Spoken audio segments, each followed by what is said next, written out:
Based on true events, a driver on an icy highway at night spotted a 1-year-old baby crawling on the asphalt, miraculously stopping just a meter away. The little girl was as cold as ice. Stay with me to find out what happens next.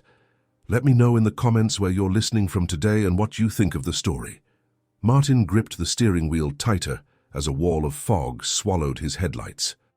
The deserted highway stretched before him like a ribbon disappearing into nothingness, the only sound the gentle hum of tires against asphalt and the occasional static from his dying radio signal. What was supposed to be a routine drive home had transformed into something unsettling, as if the world outside his car windows had ceased to exist. Is there ever a moment when our everyday choices determine someone else's fate? The cold autumn air seeped through the car's heating system, bringing with it the scent of damp earth and fallen leaves. Martin reached to turn up the heat, the glow of the dashboard the only warm light in this void of darkness. He blinked hard, fighting the hypnotic effect of the endless road. His mind wandered to the dinner he'd just left, awkward conversations with old friends whose lives had taken different paths than his own. He was still processing the hollow feeling of disconnection when something caught his eye. A movement. Small, almost imperceptible on the edge of the road ahead. Most people would dismiss it as their imagination playing tricks, especially on a night when visibility was measured in mere feet.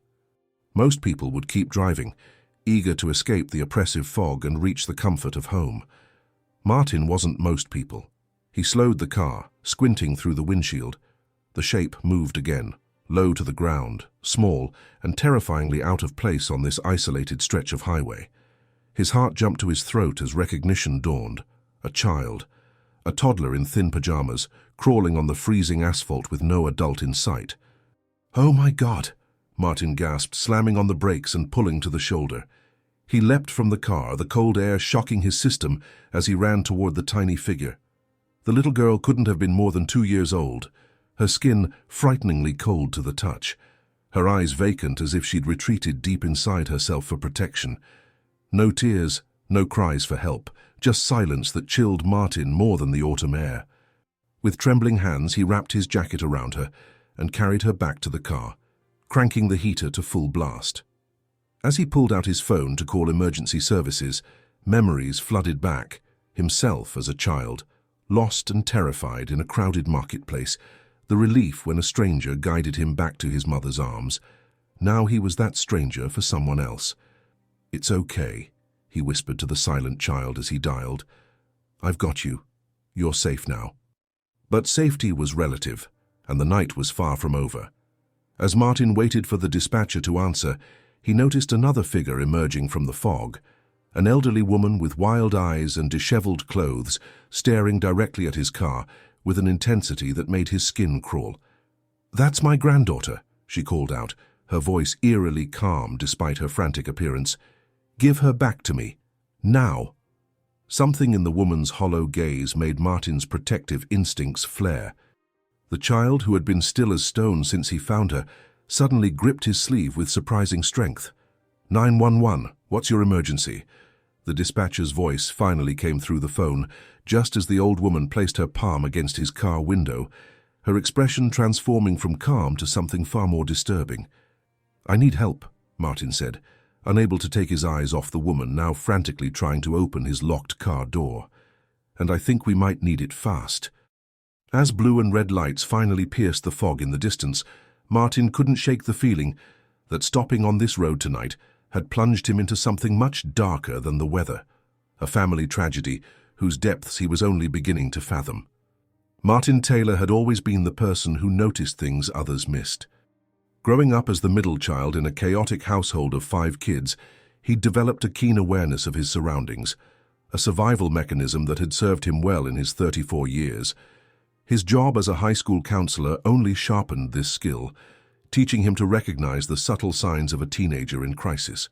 Tonight, that same instinct had led him to brake on a foggy road when most would have continued driving. Now sitting in the harsh fluorescent light of the police station, he was questioned by a detective, whose weary eyes suggested he'd seen far too many tragedies in this small town. "So you were coming back from Riverside?" Detective Spencer asked, tapping his pen against a worn notebook. A dinner with old college friends, Martin confirmed, his thoughts still with the silent little girl. The paramedics had whisked her away in an ambulance 20 minutes ago, her tiny hand reaching toward him as the doors closed. Is she going to be okay? The doctors will do everything they can, Spencer said, his non-answer revealing more than intended. Now tell me again about the woman who approached your car. The woman in question sat in another room, visible through a window in the door. Her grey hair hung in wild tangles around a face lined with age, but animated by something unstable. Officer Landy stood beside her, writing notes as the woman gestured emphatically. She claimed to be the child's grandmother, but something felt wrong, Martin explained.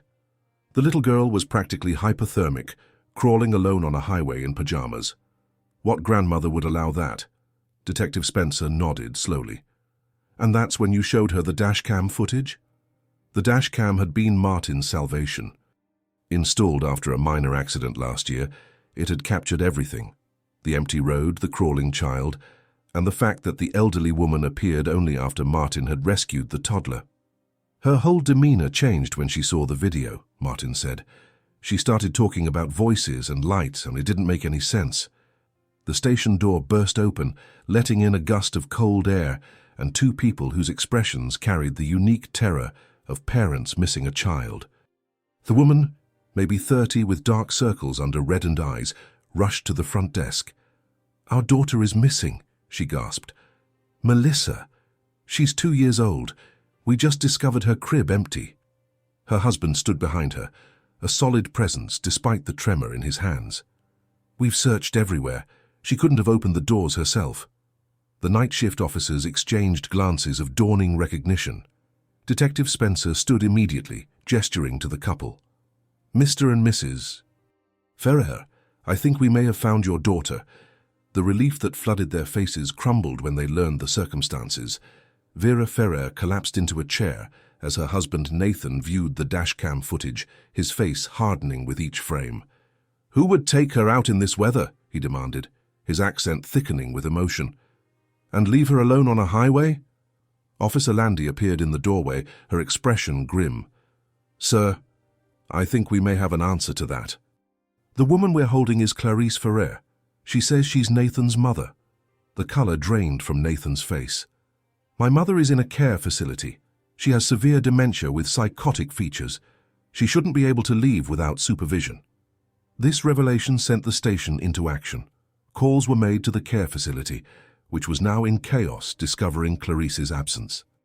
Meanwhile, Martin learned more about the Ferrer family as he sat with Vera, waiting for news about little Melissa. They had emigrated from Ukraine 5 years ago, bringing Nathan's mother with them despite her deteriorating mental condition. The illness had progressed rapidly, forcing them to place her in specialized care last year when her delusions became potentially dangerous. "She loves Melissa," Vera whispered, tears streaming down her face. "But sometimes she doesn't recognize her own family.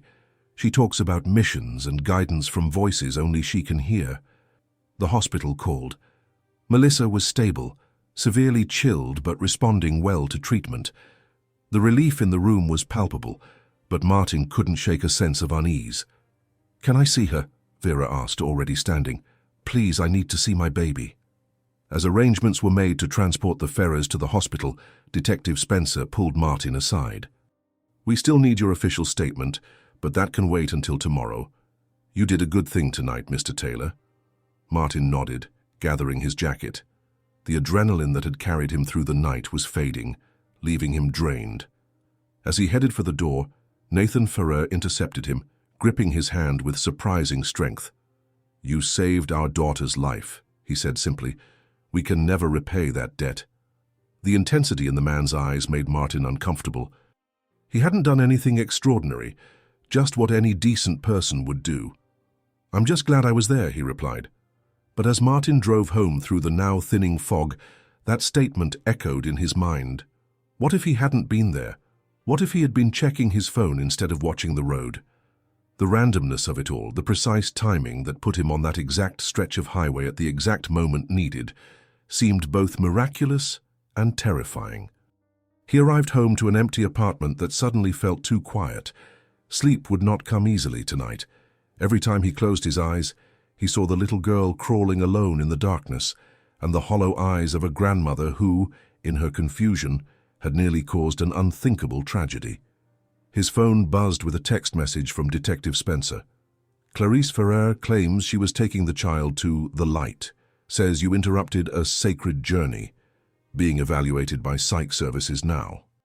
Martin stared at the message for a long time, a chill running through him that had nothing to do with the autumn night.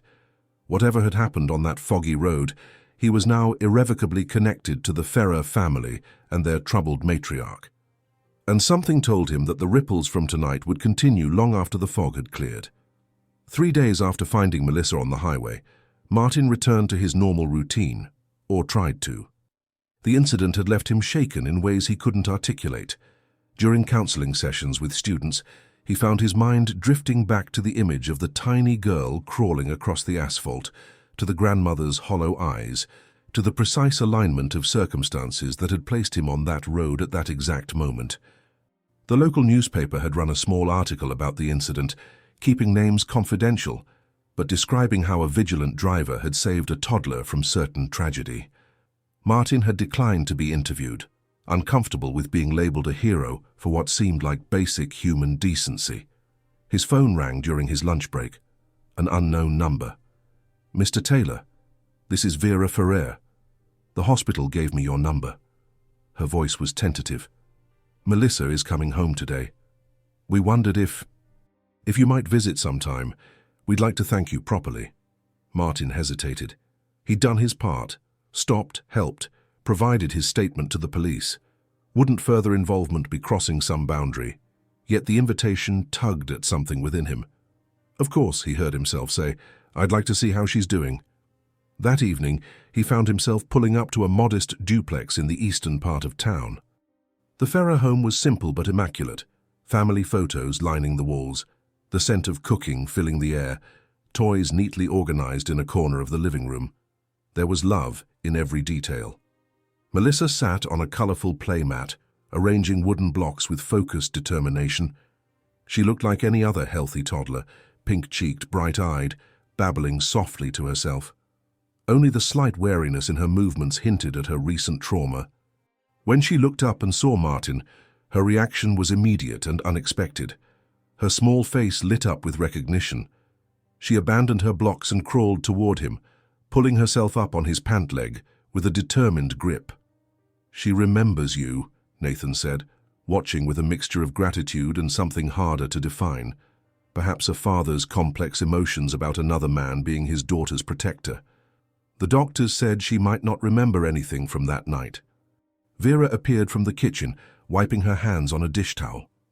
"Please sit. We have dinner ready." The meal that followed was awkward at first. The conversation stilted as they navigated around the circumstances of their connection. But gradually, as Martin shared stories from his work as a school counselor, and the Ferrers told him about their journey from Ukraine to America, the atmosphere warmed. "We came for opportunities, yes, but also for better care for Nathan's mother," Vera explained, passing a plate of stuffed cabbage rolls. "In our village, there were no good facilities for someone with her condition." "Has there been any update on her status?" Martin asked carefully. Nathan's face darkened. "She's been transferred to the psychiatric unit at County General. The doctors say this episode represents a significant deterioration." "They're talking about a more secure facility," Vera added, her voice dropping. "Somewhere she can't hurt herself or others." The implications hung heavy in the air. Melissa, seemingly oblivious to the adult's tension, continued eating her dinner, occasionally offering Martin a shy smile. After dinner, while Vera put Melissa to bed, Nathan showed Martin photographs, their life in Ukraine, their wedding, Clarice in healthier days, a proud grandmother holding newborn Melissa. "It's hard to reconcile this woman," Martin said, pointing to a picture of a smiling Clarice holding flowers in a garden, "with the person I met on the road." "That's the cruelty of her illness," Nathan replied. "It stole my mother piece by piece. Some days she recognizes us, remembers everything. Other days she's a stranger with dangerous ideas." He pulled out another photo album, this one newer. "Here is the care facility where she lived. Good place, safe. We thought... His voice caught. We still don't understand how she got out, how she took Melissa without anyone noticing. The police are investigating that, Martin assured him. Yes, but meanwhile, we are afraid. Nathan's admission came in a whisper. What if it happens again? Vera doesn't sleep. She checks Melissa's room every hour. Before Martin could respond, his phone buzzed with a text from Detective Spencer. Need to speak with you about the Ferrer case. New developments. Call me. A sense of unease crept over Martin. He excused himself to make the call from the front porch, the night air sharp in his lungs.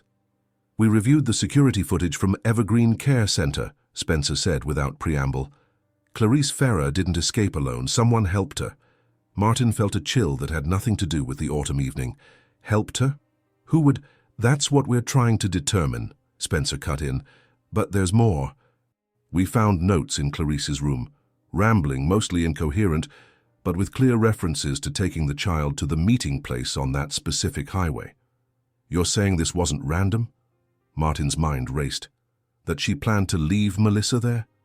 We don't know what she planned, Spencer said carefully, but this wasn't a spontaneous break. And whoever helped her access the Ferrers' home to take Melissa is still out there. The porch light cast Martin's shadow long across the lawn. Through the window he could see Nathan and Vera in their living room, their faces animated in conversation, unaware of this new threat. Should they know about this? Martin asked. We're placing an officer near their home tonight, Spencer replied. I'll brief them fully tomorrow when we have more information. For now, don't alarm them unnecessarily. After ending the call, Martin returned inside with the weight of this new knowledge. The evening concluded with warm handshakes and an invitation to visit again.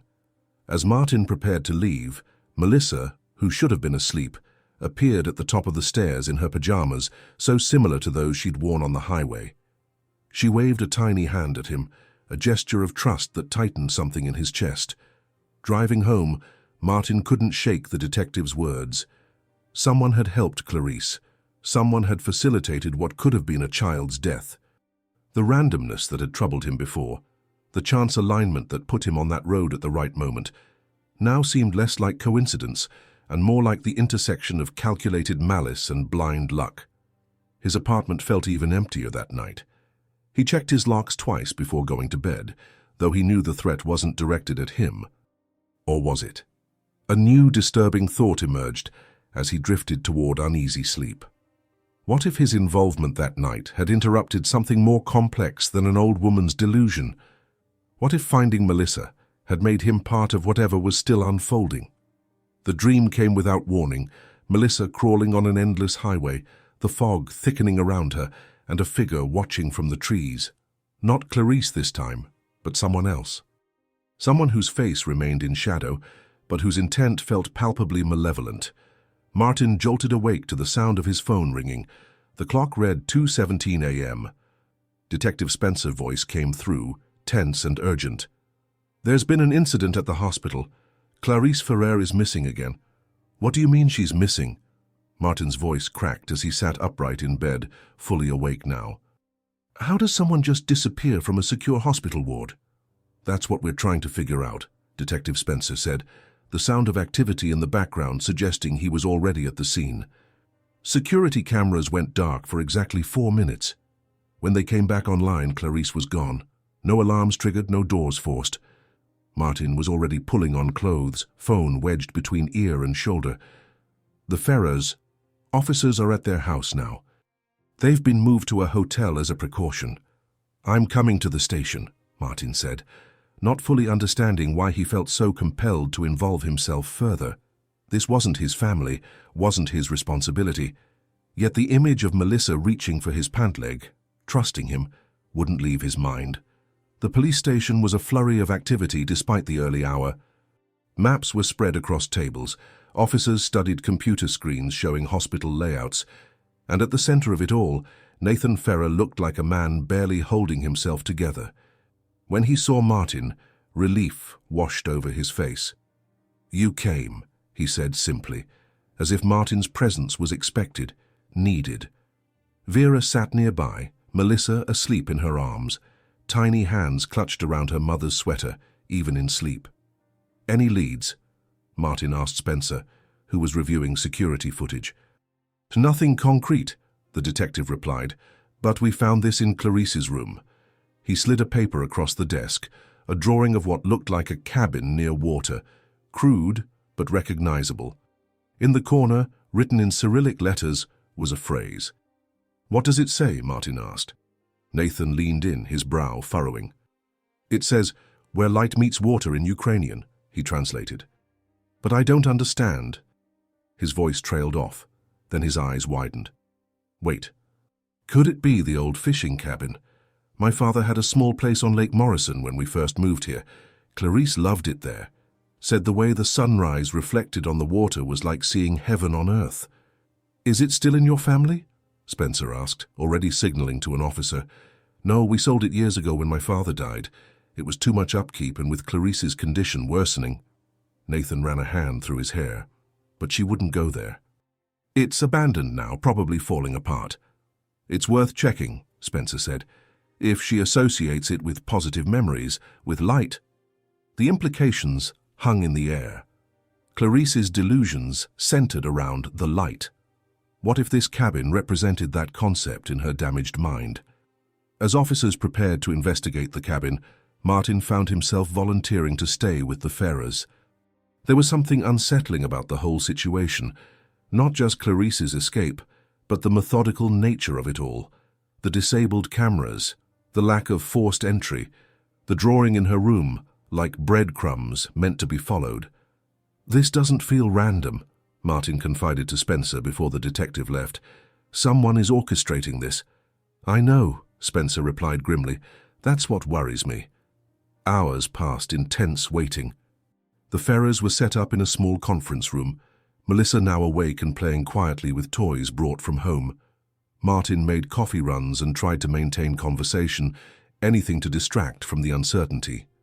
During a moment when Nathan stepped out to speak with an officer, Vera moved closer to Martin, her voice barely above a whisper. "There's something I haven't told the police," she said, glancing at the door. "Something about Clarice." Martin leaned in, sensing the weight of her confession. Before her condition became severe, Clarice was involved with a group back in Ukraine, not quite a cult, but spiritual seekers who believed they could communicate with forces beyond our world. Vera's hands trembled as she spoke. Nathan's father pulled her away from them when they moved here, but lately, in her confused states, she's been mentioning names from that time. "Have you told Nathan this?" Martin asked. Vera shook her head. "He doesn't like to speak of those days. His father sheltered him from the worst of it. But I found letters in Clarice's things at the care facility. Recent ones, from someone who signed only with the initial V. Someone who encouraged her delusions rather than treating them as illness." The revelation sent a chill through Martin. "You think this person helped her escape? Twice?" "I think—" Vera hesitated, gathering courage. "I think someone is using her illness for their own purposes." Before Martin could press further, Nathan returned, accompanied by Detective Spencer, whose expression was grim. "We found signs of recent occupation at the cabin," Spencer reported. "Food wrappers, bedding, but no Clarice. However, we did find this." He held up an evidence bag containing a small, worn book. "It appears to be some kind of journal, but it's in Ukrainian. Mr. Ferrer will need your help translating." Nathan took the book, handling it with reluctant recognition. "This was my mother's. She kept it hidden when I was growing up, but I found it once. It's full of strange ideas, rituals, beliefs about children being vessels for light." The room fell silent as the implications settled. Martin noticed Vera's hand move protectively to Melissa's head, smoothing her hair with trembling fingers. "There's more," Spencer continued. "We found bus ticket stubs indicating someone traveled from the city to Lake Morrison yesterday afternoon, but the return ticket hasn't been used."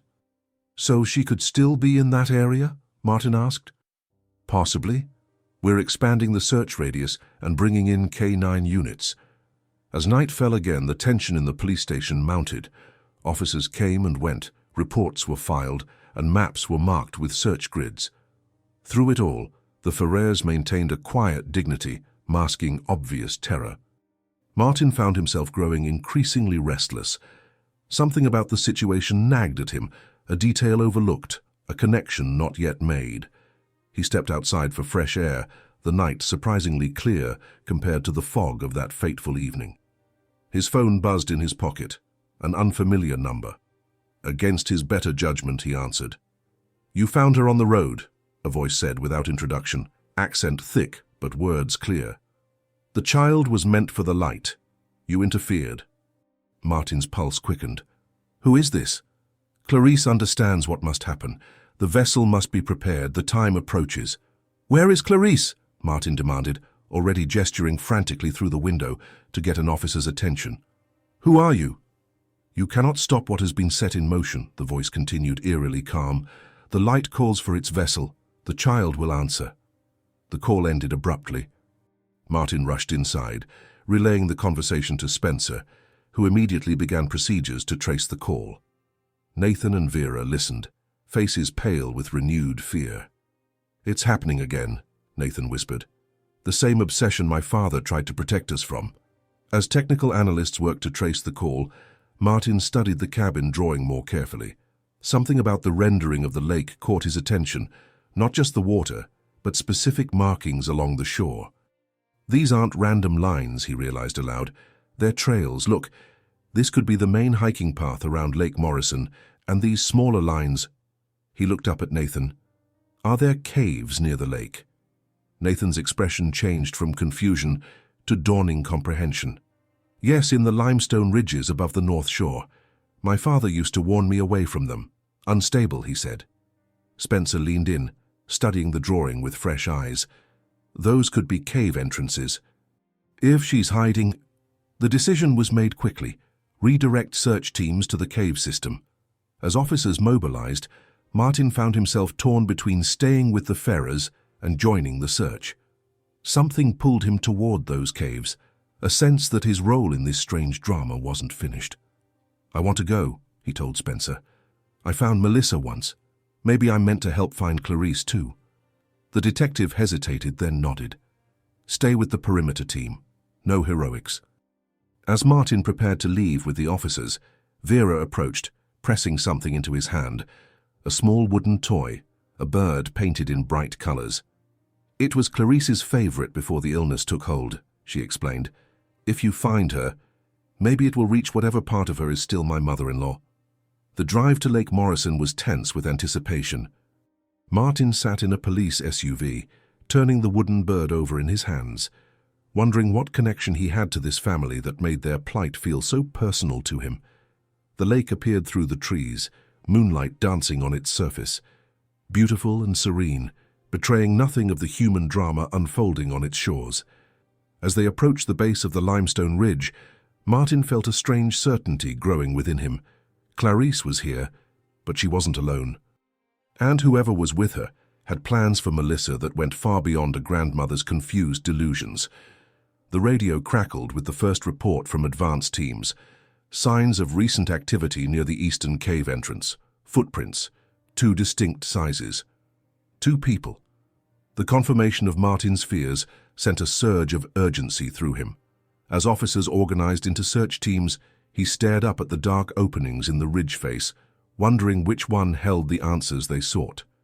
Then, carried on the night breeze, came a sound that stopped every officer in their tracks, a woman's voice singing a haunting melody that echoed across the water. The words were Ukrainian, but the emotion needed no translation. It was a lullaby, a grandmother singing to a child who wasn't there. The lullaby echoed across the lake, haunting and beautiful. Officers donned tactical gear, flashlights cutting through darkness as they approached the cave system.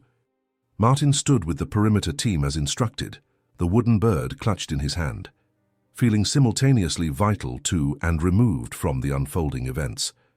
Thermal imaging shows 2 heat signatures approximately 50 meters into the eastern cave, a technician reported, pointing to glowing shapes on a tablet screen, one seated, one standing nearby. Detective Spencer organized the entry team, their voices low and movements deliberate. "Remember, Clarice Ferrer is considered a vulnerable person despite the circumstances. The priority is safe extraction of both individuals." As officers disappeared into the cave entrance, Martin found himself edging closer, drawn by an inexplicable pull. The singing had stopped, replaced by an unsettling silence that seemed to press against his ears. His phone vibrated. A text from Vera. "Any news?" Before he could respond, commotion erupted from the cave mouth. Officers emerged, escorting Clarice Ferrer, who appeared disoriented but unharmed. She wore the same disheveled clothes from the night on the highway, her grey hair wild around her face. Her eyes, when they caught the flashlight beams, reflected a disturbing mix of confusion and purpose. But it was the second figure that caused Martin's breath to catch. A man in his 60s, tall and gaunt, with the intense eyes of a zealot. He walked with the stiff dignity of someone who believed himself above the proceedings, ignoring the officers flanking him. "Jason Murphy," an officer informed Spencer, checking identification found on the man. "Ukrainian national, visa expired 3 months ago." The name hit Martin like a physical blow, the initial V from the letters Vera had mentioned. As the man was led to a separate vehicle, his gaze locked with Martin's, a smile spreading across his face that contained neither warmth nor humor. "You are the one who found the vessel," he said in heavily accented English. "You have delayed but not prevented what must come." Officers pulled him away before Martin could respond, but the encounter left him shaken. Clarice, meanwhile, sat in the back of an ambulance, a blanket around her shoulders, speaking rapidly in Ukrainian to a translator. Martin approached cautiously, the wooden bird still in his hand. When Clarice saw him, her demeanor changed instantly. Recognition flared in her eyes, followed by something that might have been shame. "You," she said, switching to English. "The road. The fog. You took her from me." "I found Melissa crawling alone," Martin replied gently. "I was trying to help." Clarice's face crumpled. "Jason said it was necessary, that she must find her own way to the light. I didn't. I wasn't supposed to leave her, but the fog... I got confused." Tears streamed down her weathered cheeks. "Is she safe? My granddaughter?" "She's safe," Martin assured her, holding out the wooden bird. "Vera wanted you to have this." Clarice took the toy with trembling hands, cradling it like something precious. "I remember this," she whispered, "from before the voices, before Jason found me again." A paramedic indicated they needed to examine Clarice, so Martin stepped away, approaching Spencer, who was conferring with other officers. "What's the story?" Martin asked. Spencer rubbed his tired eyes. "From what we can piece together, this Murphy was part of a fringe spiritual group back in Ukraine. He reconnected with Clarice through the care facility's digital community board, posed as a relative wanting to send encouraging messages to residents. And no one verified his identity? Understaffed facility, overworked administrators." Spencer shrugged. "He cultivated her over months, reinforcing her delusions, convincing her that Melissa was some kind of chosen vessel for the light, whatever that means in their belief system. He helped her escape both times," Martin concluded. "Yes, but the concerning part is what they were planning next." Spencer lowered his voice. "We found ritual items in the cave. Candles, symbols drawn on the walls. According to the translator, Clarice said they were preparing for a transcendence ceremony tomorrow night. Murphy convinced her that Melissa needed to be purified by the elements first, exposure to air, then earth, then water. The implications turned Martin's blood cold. The highway was air, and the cave, earth. The final stage would have been water, the lake. Spencer didn't need to elaborate on what that would have meant for a toddler. As this horrifying revelation sank in, another officer approached with a satellite phone. "Sir, we have an urgent situation developing at the hotel where the Ferrers are staying." Spencer took the call, his expression darkening with each second. When he hung up, he turned to Martin with grim urgency. "Murphy wasn't working alone. The hotel room has been breached. An officer is down, and the Ferrers are missing." The world seemed to tilt under Martin's feet. All of them? The parents and the child. The room was ransacked, signs of struggle. Spencer was already moving toward the vehicles, barking orders to officers. Murphy was the figurehead, but there are others, likely members of the same group who emigrated years ago. Piecing together what they knew, a disturbing picture emerged. a splinter cell of true believers who had been waiting for this moment, orchestrated by Murphy from within their own community. The cabin, the caves, they had been diversions, drawing police resources away from the Ferrers' actual location. "I'm coming with you," Martin insisted, following Spencer to his vehicle. "This isn't a civilian matter anymore," the detective began, but Martin cut him off. "I found Melissa once. I'm connected to this whether I like it or not." He held up his phone, showing the text from Vera. "She reached out to me specifically. There must be a reason." Perhaps it was exhaustion or recognition of Martin's unique position in the case, but Spencer relented. "Stay in the vehicle unless instructed otherwise." The hotel was a flurry of activity when they arrived, paramedics treating the injured officer, forensics teams processing the room, detectives interviewing staff and guests. The Ferrers' room told a violent story: overturned furniture, a lamp shattered on the floor, a child's stuffed animal abandoned near the door. "Security cameras show 3 individuals entering through a service entrance," a technician reported, showing footage on a laptop. "They disabled the hallway camera, but we caught this on the parking lot exit." The grainy image showed a van pulling away, too distant to read the license plate clearly. But something about the vehicle struck Martin as familiar. A distinct dent on the rear bumper.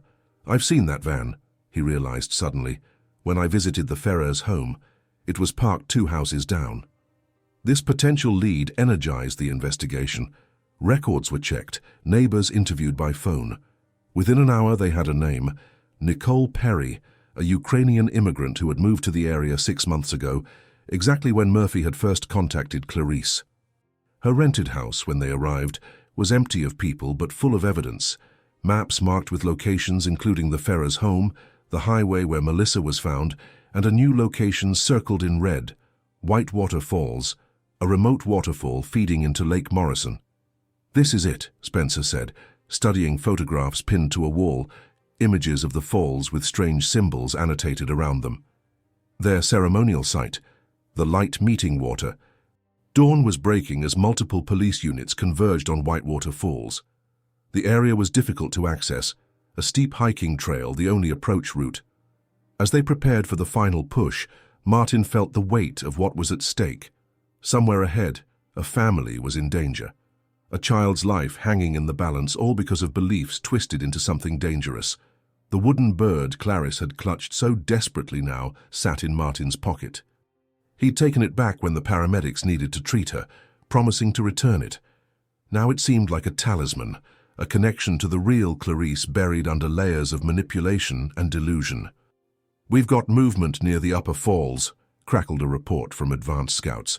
"Multiple subjects, confirm visual on a child." Relief that Melissa was alive mingled with anxiety over what might be unfolding. As they approached the final ridge, Spencer ordered radio silence. The waterfall came into view, 60 feet of cascading white water plunging into a deep pool, morning sunlight creating prismatic rainbows in the mist. Near the edge of the falls stood 5 adults forming a loose circle. Within it, Nathan and Vera Ferrer knelt on the ground, their hands bound behind them. Between them sat Melissa, dressed in white, seemingly calm but clutching her father's sleeve. The leader of the group, a woman Martin presumed to be Nicole, held what appeared to be a book similar to Clarice's journal. She read from it, her voice carried away by the roar of the falls. Police teams moved into position, but the precariousness of the situation was clear. Any sudden approach could startle someone into a fatal misstep near the fall's edge. They needed a distraction, something to break the ceremony without endangering the hostages. In that moment, Martin made a decision that was either foolish bravery or desperate intuition. Slipping away from the officers, he circled to approach from the trail the group would have used. In his pocket, the wooden bird seemed to pulse with significance. "They believe in signs and symbols," he reasoned. "Maybe I can give them one." Emerging from the trees at the edge of the clearing, Martin held the wooden bird high. "Clarice sent me," he called out, his voice carrying over the water's roar. "She says you've misunderstood the message." Every head turned toward him, expressions ranging from shock to fury. Nicole's face contorted with rage, but uncertainty flickered in the other's eyes. The vessel isn't the child, Martin continued, stepping forward carefully. Clarice realized her mistake. The light doesn't require sacrifice, it requires protection. It was a desperate gamble, playing on beliefs he barely understood. But in the moment of confusion, Nathan acted, lunging forward despite his bound hands, knocking one of the group off balance. Vera threw herself toward Melissa, covering the child with her body. The police team seized the opportunity, converging from multiple directions. In the chaos that followed, Martin focused solely on reaching the Ferrers, on ensuring Melissa stayed safely away from the edge. A gunshot cracked through the air, one of the officers firing as Nicole rushed toward Vera and Melissa with something glinting in her hand. The woman staggered, then twisted in a half-turn that carried her over the fall's edge, her screams swallowed by the thundering water. The remaining cultists surrendered, their resolve broken by their leader's fall. As officers secured the scene, Martin reached Nathan and Vera, helping free their hands, while SWAT team members created a protective perimeter. Melissa, bewilderingly calm throughout the ordeal, looked up at Martin with solemn recognition. She reached for his hand with complete trust, as if his appearance was expected, inevitable. "You found us," Vera whispered, tears streaming down her face. Again. The sun had fully risen now, its light catching in the mist to form a perfect rainbow arching over the falls. In another context, it might have seemed like the sign the cultists had been seeking, light meeting water in transcendent beauty. But the real miracle was simpler and more profound. A family intact, a child safe, tragedy averted by the narrowest of margins. As they began the careful journey down from the falls, Martin couldn't shake the feeling that something fundamental had shifted in his understanding of the world. Not in the mystical sense that Murphy and his followers believed, but in recognition of how thin the barrier sometimes was between safety and disaster, between ordinary life and unthinkable tragedy. And how sometimes being in the right place at the right moment wasn't coincidence, but something that defied easy explanation, a convergence of circumstances that felt, in retrospect, almost like destiny. The wooden bird still clutched in Melissa, his tiny hand seemed to watch it all with ancient painted eyes, a silent witness to what had nearly happened, and what had been prevented. "What made you come that night?" Nathan asked as they reached the base of the trail, police vehicles waiting to transport them to safety. "On the foggy road, what made you stop when another might have driven past?" Martin had no simple answer. The truth was both mundane and profound. A lifetime of paying attention, of noticing details others missed, had prepared him for that crucial moment without his knowing. "I just saw something that didn't belong there," he said finally, "something that needed help." What he didn't say was how that moment of decision had irrevocably connected him to their lives, creating a bond that now seemed impossible to break. The wooden bird had passed from Clarice to him to Melissa, a circuit completed in ways none of them could have predicted. As they reached the vehicles, Detective Spencer approached with news. Clarice was asking for them at the hospital. Her mind had cleared somewhat in the aftermath, lucidity returning in the absence of Murphy's influence. "She wants to see her family," Spencer said. "The doctors think it might help her recovery." The implications of this loomed large.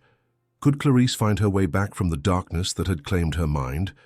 Could the family heal from this trauma, rebuild trust across the chasms this ordeal had created? These questions hung unanswered as they prepared to leave the falls behind, the morning sunlight now fully illuminating what had nearly been lost in darkness. And in that light, something else became clear to Martin. His involvement with the Ferrers hadn't reached its conclusion. Whatever strange alignment of fate had placed him on that foggy road, it wasn't finished with any of them yet. 3 months after the events at Whitewater Falls, Martin stood in the doorway of a sunlit hospital room, watching a scene he once thought impossible. Clarice Ferrer sat in an armchair by the window, reading a storybook to Melissa, who was perched on her lap, pointing at pictures with delighted recognition. Vera stood nearby, her watchful presence a testament to caution not yet abandoned, but her smile reflected genuine hope. The road to this moment had been neither straight nor easy. After the cult members' arrests, the full scope of their operation had come to light, a network spanning several states, targeting vulnerable immigrants with connections to children. Murphy had spent years cultivating followers, using Clarice's mental illness as an entry point to the Ferrer family. The criminal proceedings were ongoing, but the immediate danger had passed. Murphy and his remaining followers faced multiple charges, including kidnapping, child endangerment, and assault. The care facility that had allowed Clarice's initial escape had been placed under investigation, its negligent security protocols exposed. For the Ferrers, healing came in smaller, more personal milestones. Nathan had taken a leave of absence from his engineering job to focus on his family. Vera had started a support group for families affected by mental illness, and Clarice, perhaps most remarkably, had responded well to adjusted medication and therapy once removed from Murphy's influence. "Mr. Taylor," Clarice greeted him, looking up from the book. Her eyes, once hollow with delusion, now held clarity tinged with the sorrow of remembrance. "Please join us." Martin entered, carrying the small gift he'd brought. A carved wooden box to house Clarice's bird and other keepsakes she was collecting as anchors to reality. The doctors had encouraged this practice, creating tangible connections to positive memories as a bulwark against confusion. "I was just reading Melissa's favorite story," Clarice said, her accent thick but her English careful and deliberate, another part of her recovery regimen. "About the bear who gets lost in the forest and finds his way home." The parallel wasn't lost on any of the adults, though Melissa simply grinned and pressed her small hand against the colorful illustration. "She wasn't afraid of me," Clarice continued, her voice dropping, "even after what happened. Children forgive so easily. They also sense when someone loves them regardless of circumstances," Martin replied, setting the wooden box on the bedside table. Since that night on the waterfall, Martin had become something between a family friend and an honorary relative to the Ferrers. His counseling background proved valuable as they navigated the aftermath of trauma, and his unique position, neither medical professional nor family member, offered perspective that others couldn't provide. Nathan entered the room carrying coffee for the adults, nodding gratefully to Martin. "The doctor says Mother can come home for weekend visits starting next month," he said, the news clearly both welcome and anxiety-producing. They believe her episodes were exacerbated by Murphy's manipulation. Without that influence, and with proper medication. He left the sentence unfinished, not yet ready to fully embrace optimism after everything they'd endured. Trust would rebuild slowly, in incremental steps forward. "I've been thinking about that night," Clarice said suddenly, her gaze fixed on Martin. "On the road, in the fog. I remember parts of it now. Not everything, but enough." She touched Melissa's hair gently. "I was so confused. Jason had been telling me for months that Melissa was special, chosen, that she needed to find the light on her own." She swallowed hard, pain etched in the lines of her face. "In my confused state, it made sense. I thought I was helping her toward some great destiny. But when I left her on that road and watched her crawling alone," her voice broke, "something deep inside me knew it was wrong. I almost went back for her when your headlights appeared." The revelation hung in the air, how close they had all come to a different outcome. If Martin had been moments later, if Clarice had reclaimed Melissa before he arrived, if the fog had been slightly thicker. "I believe there are no accidents," Vera said softly, putting her hand on Clarice's shoulder. "You were meant to be there, Martin." While not sharing Vera's spiritual interpretation, Martin couldn't deny the extraordinary alignment of circumstances that had connected him to this family. In his work as a counselor, he often saw how random events created patterns that, in retrospect, seemed meaningful. Whether divine intervention or statistical inevitability, the result was the same. Lives intersecting at crucial moments, changing trajectories forever. As the afternoon progressed, they shared tea and conversation that drifted away from the traumatic past toward tentative futures. Clarice would continue her treatment at the psychiatric center, but with increasing independence as she demonstrated stability. The Ferrers were considering moving to a new home, putting physical distance between themselves and painful memories. "And you?" Nathan asked Martin as they walked together in the hospital garden later, Vera and Melissa ahead of them on the path, Clarice walking slowly between them. "How has all this changed you?" It was a profound question, One Martin had been asking himself for months. The experience had altered him in ways both subtle and significant. He found himself more attuned to coincidences, more alert to the possibility that ordinary moments might contain extraordinary importance. "I notice things differently now," he admitted. "Not just potential dangers, but opportunities to connect, to help. I think about how easily I could have missed seeing Melissa that night, checking a text message, changing the radio station, just being lost in thought. Small distractions that might have changed everything." Nathan nodded in understanding. "That moment made you part of our story, and us part of yours." Ahead of them, Melissa broke away from her mother and grandmother, running back to Martin with the boundless energy of a healthy toddler who had no conscious memory of her ordeal. She tugged at his hand, pulling him toward a butterfly garden where monarchs floated on autumn breezes. "Look," she commanded in the imperious way of 3-year-olds, pointing to the orange and black wings. "They're dancing." Martin knelt beside her, seeing the world through her eyes for a moment, the simple wonder of butterflies, untainted by knowledge of how fragile life could be. This, perhaps, was the most profound gift to emerge from the darkness, the reminder that after trauma, beauty remained discoverable in the world. Later, as he prepared to leave, Clarice pressed something into his hand, the wooden bird, its painted colors, still bright despite its age. "I want you to keep this," she said firmly. "It has traveled between us enough times. Now it belongs with you to remember." "Are you sure?" Martin asked, knowing the bird's importance to her therapy. "I have the memories now," she replied, tapping her temple. "The good ones are returning. And this bird, it should be with the person who saved my granddaughter when I couldn't." The simple gift carried weight beyond its physical presence. Acceptance, forgiveness, gratitude. Martin carefully pocketed it, nodding his thanks when words seemed insufficient. As he drove home that evening, the setting sun painted the sky in shades of amber and gold, no fog in sight. His apartment, once a place of solitude bordering on isolation, now contained evidence of his expanded life, a calendar marked with dinner dates at the Ferrers, a child's drawing from Melissa, books on Ukrainian culture that helped him understand their references and traditions. The wooden bird took its place on his bookshelf, a reminder not just of crisis averted, but of connections formed. Though he still didn't fully understand the cosmic timing that had placed him on that foggy road at precisely the right moment, he had come to accept it as a pivotal point in his life, the night when paying attention had made all the difference. That weekend, Martin joined the Ferrers for dinner at their home. Clarice wasn't present. That milestone remained in the future. But her presence was felt in the traditional dishes Vera prepared from her mother-in-law's recipes, in the photographs now returned to prominent display, in the stories Nathan shared of his mother before illness clouded her mind. Melissa, now speaking in full sentences that mixed English and Ukrainian phrases, had developed a special bond with Martin. She insisted he read her bedtime story, crawling into his lap with a book, and complete trust that still humbled him. "The bear finds his way home," she recited, having memorized her favorite parts, "because he looks for the light."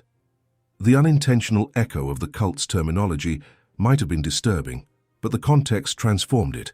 In a child's storybook, the light was simply the sun, the moon, the stars, guiding a lost creature home.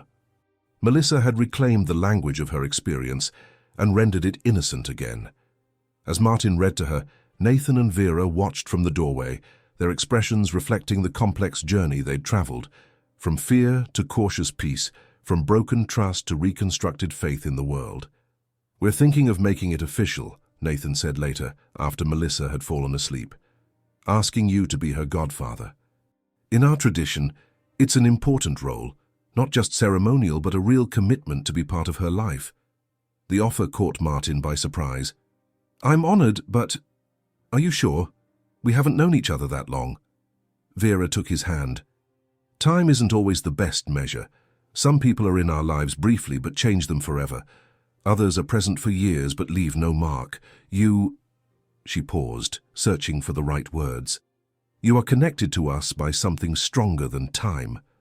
Martin understood then that his involvement with the Ferrers wasn't ending, but evolving.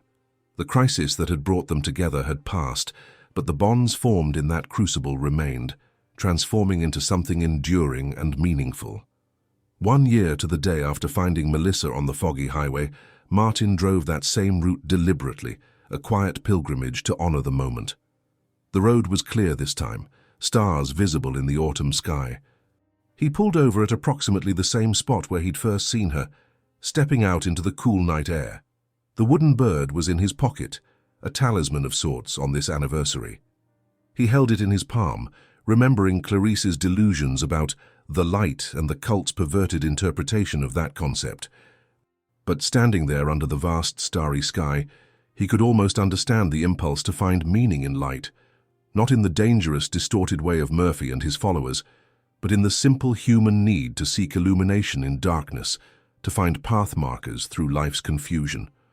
His phone chimed with a text from Vera, a photo of Melissa blowing out candles on a cake, celebrating not her birthday, but what the family now called her second birthday, the night she was found and, in a sense, reborn into safety. "We're saving you a piece," the message read. "Family shouldn't celebrate apart." Martin smiled, putting the phone and wooden bird back in his pocket. He took one last look at the empty highway where everything had changed, then got back in his car to drive toward the Ferrers' home, toward the family he had found, or perhaps the family that had found him, in a moment of fog and fate and the simple human choice to stop and help when it mattered most. The headlights cut through darkness as he drove, illuminating the road ahead one segment at a time. It wasn't so different, he thought, from how we navigate life itself, seeing just far enough ahead to take the next step, trusting that even in the densest fog, light would eventually reveal the way forward. And sometimes, if we're paying attention at the right moment, that light reveals not just the path, but the people who are meant to walk it with us. Sometimes, life places us in the right moment at the right time, without us even realizing how much is at stake. That night, on an empty, frozen road, one decision changed everything. Martin could have been distracted, could have ignored the movement in the fog, but he didn't. And because of that, Melissa is alive today. But what if he hadn't stopped? What if he had been just a second too late? Stories like this remind us how fragile life is, and how sometimes the smallest choices hold the greatest weight. Now tell me, what would you have done in Martin's place? Have you ever experienced a moment where one decision changed everything? Let me know in the comments. And if this story gave you chills, don't forget to like the video and subscribe, because here, every story makes us reflect on the mysteries of fate and the power of the right choice. I'll see you in the next one.